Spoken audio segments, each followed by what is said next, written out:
Vamos conhecer agora um pouco da origem desse plano, de onde que veio isso.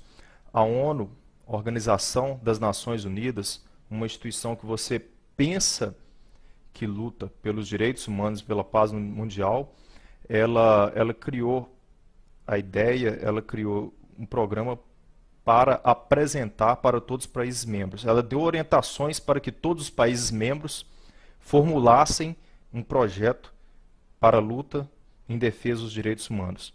Sendo assim, em 1996, o senhor Fernando Henrique, então presidente do Brasil, apresentou o primeiro modelo do plano. Foi chamado PNDH-1. Mais tarde, no último ano de seu governo, em 2002, ele apresentou a segunda versão, foi chamado PNDH-2. E no dia 21 de dezembro de 2009, o chefe do Poder Executivo assinou o decreto número 7037, que aprovou o Programa Nacional de Direitos Humanos, PNDH3. O presidente assinou esse decreto sem ler o plano. E a partir daí, o ministro da Secretaria Especial dos Direitos Humanos vem a público e nos dá alguns esclarecimentos sobre esse plano. Caso você não saiba o que é a nova ordem mundial, é uma meta, uma obsessão de um grupo de banqueiros internacionais que querem instaurar um governo único mundial. E esses políticos no Brasil estão apenas cumprindo ordens. O PNDH3, esse projeto, esse plano, é a tentativa de instaurar essa chamada nova ordem mundial no Brasil. E a ONU, que mencionei no início desse DVD, como a mentora de planos em defesa de supostos direitos humanos, nada mais é que uma instituição criada por eles, por esses banqueiros. Foi a ONU que direcionou esse mesmo modelo de direitos humanos para vários países, com o objetivo de transformar todos em regimes totalitaristas. Posso dar um exemplo de um país aqui na América do Sul, a Venezuela de Hugo Chávez. Está transformando em lei um plano como esse, que recebeu da ONU, e está caminhando a passos largos para um regime totalitário. E esses políticos aqui no Brasil, assim como líderes políticos e presidentes pelo mundo, estão recebendo ordens por essa máscara chamada ONU para instaurar essa nova ordem mundial. Vamos compreender agora como foi organizado esse plano. O ministro Paulo Vanucci, ele, em seu prefácio, ele afirma que foram realizadas 50 conferências nacionais, realização de 137 encontros para discutir o conteúdo do plano, com participação de 14 mil pessoas. Agora eu faço as minhas críticas a esses dados que nós encontramos aqui no prefácio sobre a organização desse plano pelo senhor Paulo Vanucci aí. 14 mil pessoas, se você compreende um pouco de matemática, representa apenas 0,007% dos 190 milhões de habitantes no Brasil. Então, essas 14 mil pessoas que foram consultadas aí, que foram entrevistadas, que participaram dessas conferências, desses debates, não tem significância representativa na população brasileira. Isso não quer dizer que essas pessoas podem falar pelo total da população.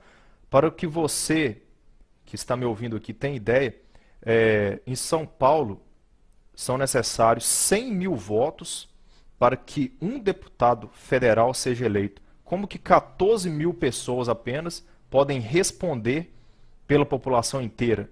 Nenhum plano que vai alterar profundamente a Constituição brasileira. Então isso é desprezível, ainda que a secretaria responsável por esse plano tenha provas que 14 mil pessoas participaram e as 14 mil pessoas foram favoráveis a esse plano, ainda que apresente provas Isso não pode ser levado à frente pelas palavras de um número tão pequeno de pessoas em relação à população brasileira. Por dentro do plano, vamos entender agora, estudar várias de suas diretrizes e entender onde estão concentrados os pontos críticos deste plano.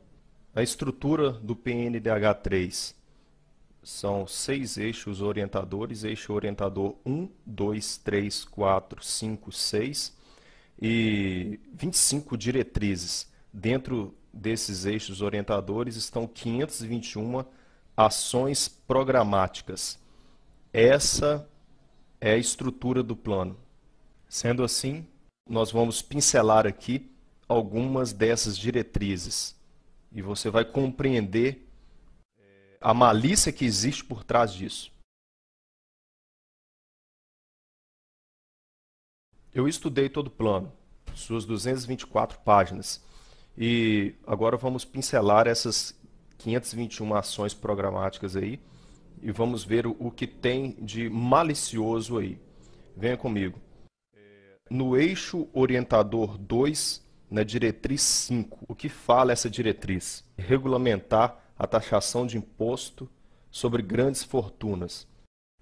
Essa proposta é em criar mais um tributo, mais uma carga tributária no Brasil. E será feita da seguinte forma, digamos que eles considerem que 50, 100, 200 mil reais seja uma grande fortuna. E realmente é uma grande fortuna se comparado à faixa salarial no Brasil da base da sociedade. Então, digamos que 100 mil reais é lá uma grande fortuna, eles determinam. Então, vai ser criado um imposto em cima disso, digamos, sei lá, 5, 10%, que pode ser cobrado anual em cima desse valor. Então, se você construir um patrimônio financeiro que já foi tributado em todas as instâncias para se construir aquele patrimônio e está lá o seu dinheiro na poupança, aí vai ser criado um imposto para tributar novamente em cima desse valor. Essa proposta, não se engane, é exatamente isso que está por trás dessa intenção. A palavra aqui, grande fortuna, é apenas para te iludir, para dar a impressão que só os grandes serão tributados. Mas não é essa a verdade que está por trás aqui. Eixo orientador 3, diretriz 8. Esse eixo orientador tem 4 diretrizes. Desenvolver campanhas de informação sobre o adolescente em conflito com a lei, defendendo a não redução da maioridade penal. Existe uma grande discussão no Brasil em cima disso, sobre essa não redução da maioridade penal, que a pessoa só pode ser considerada, ser julgada como um criminoso a partir da sua maioridade de 18 anos. E dessa idade abaixo, ele não pode ser julgado, não pode ser condenado como um preso comum. Ele cometendo delito, ele fica internado uma FEBEM, em um centro de recuperação, e quando completar 18 anos ele está livre como se não tivesse feito nada. Existem pessoas que são favoráveis a essa não redução, que querem que permaneça assim, e eu respeito a sua posição. E tem aquelas pessoas que são favoráveis à redução dessa maioridade penal. Mas um adolescente com seus 17 anos e 8 meses cometer um assassinato, ele não pode ser julgado. Tem que se estudar muito a situação. A proposta aqui, no nosso decreto presidencial, é que não se fale mais disso, que coloque uma pedra em cima de um assunto e que não se reduza a maioridade penal. Não podemos colocar uma pedra em cima disso. Isso tem que ser discutido com a sociedade.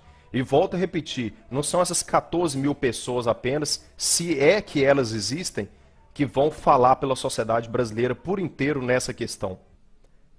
Eixo orientador 3, diretriz 9. Eixo orientador 3, diretriz 9. Dentro dessa diretriz encontramos a ação programática que fala o seguinte: apoiar a aprovação de projeto de lei que descriminaliza o aborto, considerando a autonomia das mulheres para decidir sobre seus próprios corpos. Então, legalizar um assassinato será um direito humano. E não só é essa diretriz que rege sobre essa questão de aborto. Existem outras. Nós vamos analisá-las agora. Eixo orientador 4, diretriz 17. Implementar mecanismo de monitoramento dos serviços de atendimento ao aborto legalmente autorizado, garantindo seu cumprimento e facilidade de acesso. Então encontramos aí mais essa ação programática que trata sobre a legalização do aborto e colocando com uma facilidade de acesso grande no serviço público de saúde. Vamos para a próxima ação. Eixo orientador 3, diretriz 7. Garantir os direitos trabalhistas e previdenciários de profissionais do sexo por meio de regulamentação de sua profissão. Trata-se da legalização da prostituição no Brasil. Ainda no eixo orientador 3, apoiar o acesso a programas de saúde preventiva e de proteção à saúde para profissionais do sexo. Isso é a legalização da prostituição. Na prática, se uma pessoa quer defender os verdadeiros direitos humanos, nós deveríamos criar meios para tirar essas mulheres dessa situação, dessa vida que está à margem da sociedade e não incentivar para que elas continuem nessa situação e que outras venham tomar o mesmo caminho. Mas isso não é uma questão, isso é uma parte dessa situação da legalização das profissionais do sexo, da prostituição. Isso será instruído nas escolas como uma nova profissão dentro do Brasil. No próximo eixo orientador você verá isso. Eixo orientador 3, diretriz 9. Realizar campanhas e ações educativas para desconstruir os estereótipos relativos às profissionais do sexo. O que é uma ação educativa? Onde você consegue mais eficiência? Na escola. Então você vai ter lá a sua criança, sua filha, lá no ensino fundamental, a professora ensinando a ela sobre profissões e perguntando para a turma qual profissão cada um vai querer escolher para o futuro. E dentro de um contexto, dentro desse novo contexto, vai ser instruído que a prostituição será uma profissão tanto quanto qualquer uma outra. Então as crianças serão instruídas nisso. Olhe a malícia que está por trás disso. Coloca uma prostituição apenas como um estereótipo. Você não tem que se preocupar com isso, você pode seguir uma carreira sobre isso. E a prostituição infantil? As adolescentes que são aliciadas e empurradas para essa vida. Isso seria o quê? O estágio dessa nova profissão? Então fique atento a isso. Vamos discutir agora o próximo eixo. Aliás, ainda no eixo orientador 3, realizar campanhas e ações educativas para desconstrução de estereótipos relacionados à identidade e orientação sexual. É que as crianças não vão poder serem instruídas, serem educadas, com nada que venha a dar a entender que o menino é um menino e que a menina é uma menina. Isso é a prática de você realizar uma campanha educativa para desconstruir estereótipos de identidade e orientação sexual. O menino ele não pode nada levar ele a pensar que ele é um menino e que menina é uma menina. Isso é só um estereótipo que tem que ser desconstruído na nossa sociedade. E a próxima proposta é ainda pior do que essa. Ainda no eixo orientador 3, reconhecer e incluir nos sistemas de informação dos serviços públicos todas as configurações familiares construídas por lésbicas, gays, bissexuais, travestis, transexuais, com base na desconstrução da heteronormatividade. Apesar da palavra heteronormatividade não existir nos nossos dicionários, eu vou explicar o que ela quer dizer. Hétero, relacionamento entre homem e mulher, entre mulher e homem, entre sexo oposto. Normatividade, uma atividade normal. Então, a proposta diz o seguinte: desconstruir tudo que foi construído sobre o relacionamento normal entre homem e mulher. Isso não vai ser considerado mais uma família e, na pior das hipóteses, não existirá mais direito civil para a união entre um homem e uma mulher. Isso é a ação que o governo quer impor à sociedade brasileira, desconstruir qualquer tipo de relacionamento, qualquer tipo de lei, qualquer tipo de direito e de dever que existem entre homem e mulher.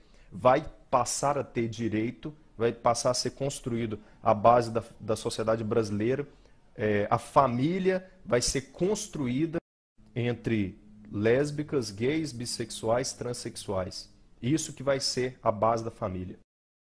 Ainda no eixo orientador 3. Apoiar projeto de lei que disponha sobre a união civil entre pessoas do mesmo sexo. E aqui eu entro num ponto importante agora. Ainda no eixo orientador 3, promover ações voltadas à garantia do direito de adoção por casais homoafetivos. Para começar, a palavra casal aqui, ela está mal empregada. A palavra casal quer dizer união entre pessoas de sexo oposto, entre homem e mulher, entre macho e fêmea. Então, é antagônico você falar casal homoafetivo. Não pode se usar essa expressão, dentro da nossa língua portuguesa, pelo menos. Agora eu pergunto aos idealizadores desse plano. A pessoa, o par homoafetivo, ele tem o direito de adotar uma criança, mas alguém já fez algum estudo sobre o impacto psicológico para essa criança que será adotada por esse par homoafetivo? Eixo orientador 4, diretriz 17, a última aqui em vermelho, nos diz assim: propor projeto de lei para institucionalizar a utilização da mediação como ato inicial das demandas de conflitos agrários e urbanos, priorizando a realização de audiência coletiva com os envolvidos. Aqui está a perda de direito de propriedade. Se você tem um imóvel urbano ou rural invadido, você não vai poder mais recorrer ao judiciário. Você e o invasor serão ouvidos pela sociedade civil organizada para resolver esse impasse. Lembrando que essa sociedade civil organizada fará parte de uma comissão que defende essa ideologia. Ainda no eixo orientador 4, diretriz 11, propor alteração do texto constitucional de modo a considerar as polícias militares não mais como forças auxiliares do Exército, mantendo-as apenas como forças reserva, causando aí um desequilíbrio entre policiais militares e Exército. Agora eu chamo sua extrema atenção para um detalhe que está passando desapercebido nesse programa.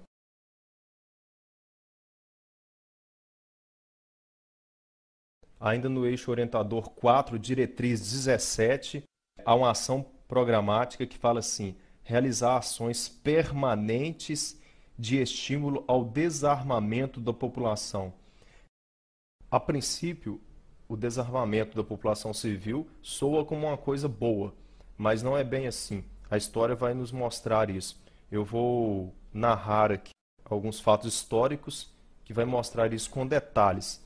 E sempre no país onde houve um desarmamento total da população civil, havia alguma ação do governo por trás disso. Vamos aí fazer um passeio pela história para analisar essa questão de desarmamento em vários países do mundo. Em 1911, a Turquia desarmou sua população. De 1915 a 1917, 1,5 milhão de armênios impossibilitados de se defenderem foram caçados e exterminados. Em 1929, a União Soviética também desarmou a sua população. De 1929 a 1953, cerca de 20 milhões de dissidentes impossibilitados de se defenderem foram caçados e exterminados. Em 1938, a Alemanha desarmou a população. Isso um ano antes da Segunda Guerra Mundial. E dentro do período da Segunda Guerra Mundial, de 1939 a 1945, 13 milhões de judeus e outros não-arianos impossibilitados de se defenderem também foram exterminados. Em 1935, a China desarmou também a sua população.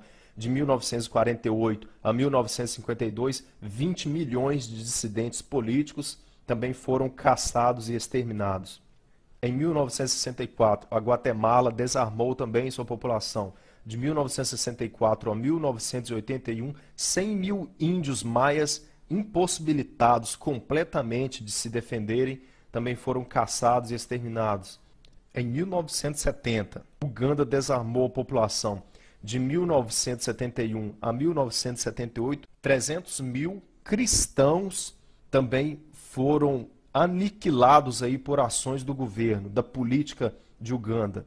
De 1956, o Camboja desarmou a sua população. De 1975 a 1977, 1 milhão de pessoas foram assassinadas por ações políticas do governo ditatorial e essas pessoas estavam completamente impossibilitadas de se defenderem. Em todos esses países, União Soviética, Turquia, Alemanha, China, Guatemala, Uganda e Camboja, houve ações de desarmamento total da população civil que antecedeu um pesado massacre por parte desses governos ditatoriais em cima dessa população. Agora vamos analisar dados mais atuais. Há 12 meses, o governo da Austrália editou uma lei obrigando o proprietário de arma a entregá-la para ser destruída. 64 mil armas foram entregues e destruídas. O resultado no primeiro ano foram os seguintes: os homicídios subiram 3,2%, as agressões 8,6%, os assaltos à mão armada 44%. Somente no estado de Vitória, os homicídios subiram 300%. O mesmo fato ocorreu no Reino Unido, que adotou o desarmamento da população. Os crimes à mão armada cresceu 35% logo no primeiro ano após o desarmamento. E os assassinatos com arma de fogo registraram um aumento de 32%. O que estamos notando aqui nesses dois países é que não diminuiu a violência com arma de fogo por causa do desarmamento da população. Foi até o oposto. E daqui em diante nós vamos analisar isso, como que a real intenção com esse programa de direitos humanos é estabelecer um governo ditatorial no Brasil, aniquilando completamente a Constituição brasileira como você a conhece hoje.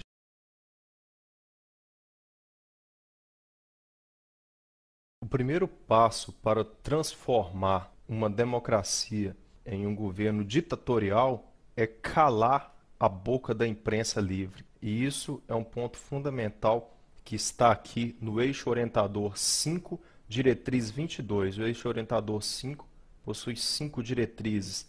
Na última aqui, a ação programática diz o seguinte: propor a criação do marco legal regulamentando o artigo 221 da Constituição Federal, estabelecendo o respeito aos direitos humanos nos serviços de radiodifusão, rádio e televisão, concedidos, permitidos ou autorizados, como condição de sua outorga e renovação, prevendo penalidades administrativas como advertências, multas, suspensão da programação e cassação de acordo com a gravidade das violações praticadas.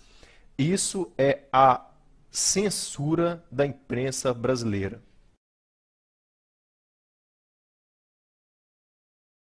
Eu mencionei no início desse DVD que a aprovação do PNDH3 seria a volta à ditadura, mas na verdade é algo muito pior que uma ditadura. É a implantação de um regime totalitarista. É característica desse tipo de regime totalitarista uma lavagem cerebral completa da população, principalmente da população jovem.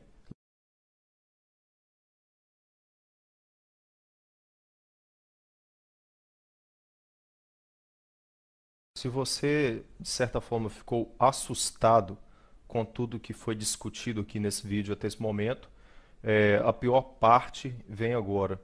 Trata-se de uma revolução cultural que querem implantar com essa política, com essa ideologia. Esse Plano Nacional dos Direitos Humanos, PNDH3, em seu eixo orientador 5, todo marcado em vermelho aqui com suas 5 diretrizes, diretriz 18, 19, 20, 21 e 22, quer implantar literalmente uma revolução cultural no Brasil. Educação e cultura em direitos humanos. Observe a maldade, a malícia que está por trás desse eixo orientador. Todos os professores serão educados a seguirem rigorosamente esse plano, que eles chamam de direitos humanos. Isso será feito também no ensino fundamental, médio e superior. O detalhe é que será criado um curso superior, que será uma graduação em direitos humanos. As crianças, adolescentes e jovens serão instruídas a seguirem rigorosamente o plano. Isso é uma cópia, é o mesmo que fez Mao Tse-tung com a Revolução Cultural imposta à China, que ele implantou uma doutrina ideológica com seu famoso livro vermelho, onde foi varrido do mapa um remanescente cristão e implantado um ateísmo. Assim como fez Mao Tse-tung, o plano que essa raça de ateus querem implantar no nosso país molda todos os jovens a aceitarem o plano e lutarem por ele, lutarem contra todos que se opuserem ao plano. Dentro desse eixo orientador 5 que propõe essa revolução cultural no nosso país, encontra o seguinte: fomentar parcerias com as diretorias públicas de Estado e da União para a defesa jurídica dos defensores de direitos humanos nos processos abertos contra eles. Divulgar em âmbito nacional a atuação dos defensores e militantes desse plano, fomentando cultura de respeito e valorização de seus papéis na sociedade. Difundir o conhecimento sobre esse plano e sobre a legislação pertinente com as publicações em linguagem de forma acessível. Fomentar as redes de canais de denúncia, Disque Denúncia e sua articulação com instituições que defendem esse plano. Afeiçoar o sistema de fiscalização e violação aos defensores desse plano, por meio de aprimoramento do arcabouço de sanções administrativas. Ampliar equipes de fiscalização sobre a violação desse plano, em parceria com a sociedade civil. Isso, meu amigo, que você está ouvindo, é uma implantação de uma ideologia completa. Nós encontramos dentro do eixo orientador 5 algo muito semelhante ao que fez Hitler para implantar o nazismo, a propaganda. Há no eixo 5 a ação que fala o seguinte: incentivar a produção de filmes, vídeos, áudios e similares voltada para a educação em direitos humanos e que construa a história recente do autoritarismo do Brasil, bem como as iniciativas populares de organização e de resistência. A propaganda foi algo de extrema importância para o nazismo, para a implantação do nazismo. Isso é fato na história. Vemos um personagem sempre ao lado de Hitler. Seu nome era Joseph Goebbels. Era o ministro da propaganda. Foi o braço direito de Hitler, aparecendo sempre ao seu lado todo o tempo. Foi o único que Hitler permitia discursar em seu lugar. Outros que usaram também a propaganda e a censura foram Mussolini, na Itália, com a implantação do fascismo, e Stalin, na União Soviética. Esse plano que está aí, ele propõe a quebra do equilíbrio entre os três poderes do Brasil. Simplesmente coloca o judiciário e o legislativo e até mesmo o Ministério Público sujeitos todo o tempo ao poder executivo. Um fato muito semelhante a esse ocorreu há poucos anos nos Estados Unidos. Após o 11 de setembro, com a aprovação do chamado Ato Patriota, na verdade, um pacote de leis que erradicou a Constituição americana, destruindo o equilíbrio entre os três poderes. Hoje, os Estados Unidos está longe de ser uma democracia. O Ato Patriota, assinado nos últimos anos de governo do presidente Bush, simplesmente tirou o poder do legislativo e do judiciário, dando todo o poder também ao executivo. Barack Obama, em sua campanha, ele prometeu que iria acabar com o Ato Patriota, mas o que ele fez foi simplesmente assinar também o Ato Patriota. Com esse PNDH3, a mesma coisa acontecerá no Brasil. O plano é uma reformulação completa do sistema constitucional brasileiro.